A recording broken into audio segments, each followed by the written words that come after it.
রাসূলুল্লাহ সাল্লাল্লাহু আলাইহি ওয়াসাল্লাম যখন মক্কা থেকে মদিনায় চলে যান তখন তিনি কিন্তু আল্লাহর সিদ্ধান্তে গেছেন, অন্যথায় তিনি শিরক করতেন না। আল্লাহ সুবহানাহু ওয়া তাআলা তাকে অনুমতি দিয়েছেন তিনি যাওয়ার জন্য। সেজন্য চতুর্থ যে কাজটি তা হলো সালাতুল ইস্তিখারা করা।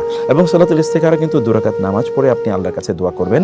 আল্লাহ আপনাকে কি করবেন, আপনার অন্তরে তখন এরকম একটা অনুভূতি তৈরি হয়ে যাবে যে এই কাজটি আপনার করা দরকার, অথবা কেউ একজন এসে আপনাকে বলবে না তুমি এই কাজটি করো, অথবা ধরুন আপনি হয়তোবা আপনার স্বপ্নেই দেখতে পাবেন যে কেউ আপনাকে নির্দেশ প্রদান করছে কাজটি করার জন্য, বা আপনি নিজে কাজটি করছেন এটি আপনি স্বপ্নে দেখতে পাবেন। ইত্যাদি বিভিন্ন সিমটমে আপনি বুঝতে পারবেন যে কাজটি আপনার জন্য কল্যাণকর।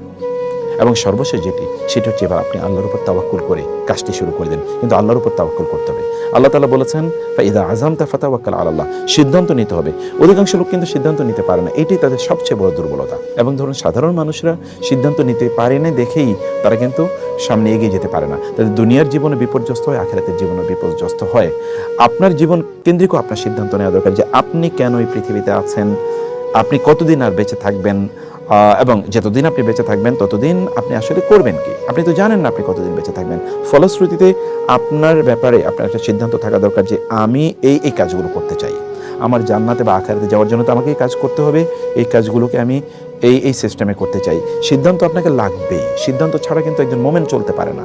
এই জন্যে রাসূলুল্লাহ সাল্লাল্লাহু আলাইহি ওয়াসাল্লাম বলেছেন দামা ইউরিবুকা ইলা মা লা ইউরিবুক, তোমার সন্দেহ অন্তরে না রেখে তুমি কোনটা করবে কোনটা করবে না এরকম আনডিসাইডেড না থেকে তুমি একটা ডিসাইসিভ পজিশনে থাকো, একটা ইয়াকিনের অবস্থায় থাকো, তুমি নিশ্চিত থাকো যে তুমি কি করছো কি করছো না, তোমার কাছে একেবারে স্পষ্ট থাকো। এমন যেন না হয় তুমি কি করবে তুমি কিছুই জানো না। এটা একজন মোমেনের জন্য এটা একেবারেই উত্তম নয়। একজন মোমেন জানে তার কি করা উচিত এবং তিনি সেভাবেই চলেন। মুযাবযাবিনা বাইনা যালিকা লা ইলাহা উলাই ওয়ালা ইলাহা উলাই। মুনাফিকদের অবস্থা হচ্ছে সে আসলে বুঝে না করণীয় কি, সে হচ্ছে কনফিউজড। একজন মোমেন কখনো কনফিউজ থাকে না, মোমেন প্রচণ্ড সার্টেন থাকে, একেবারেই শক্তিশালী বিশ্বাস নিয়ে সে কাজ করে। সেজন্য আপনার পঞ্চম যে কাজটি তাহলে যে আপনি সিদ্ধান্ত নেবেন, একেবারে কনক্রিট যাই করেছেন সিদ্ধান্ত নিয়েছেন, এবার আপনি আল্লাহর উপর তাওয়াক্কুল করে কাজটি শুরু করে দিন। হতে পারে আপনার সিদ্ধান্তের মধ্যে কোনো ভুল থাকলেও আল্লাহর উপর তাওয়াক্কুল করার কারণে ইনশাআল্লাহ আপনি সফল হয়ে যাবেন। আল্লাহর উপর তাওয়াক্কুল কখনোই ছাড়বেন না।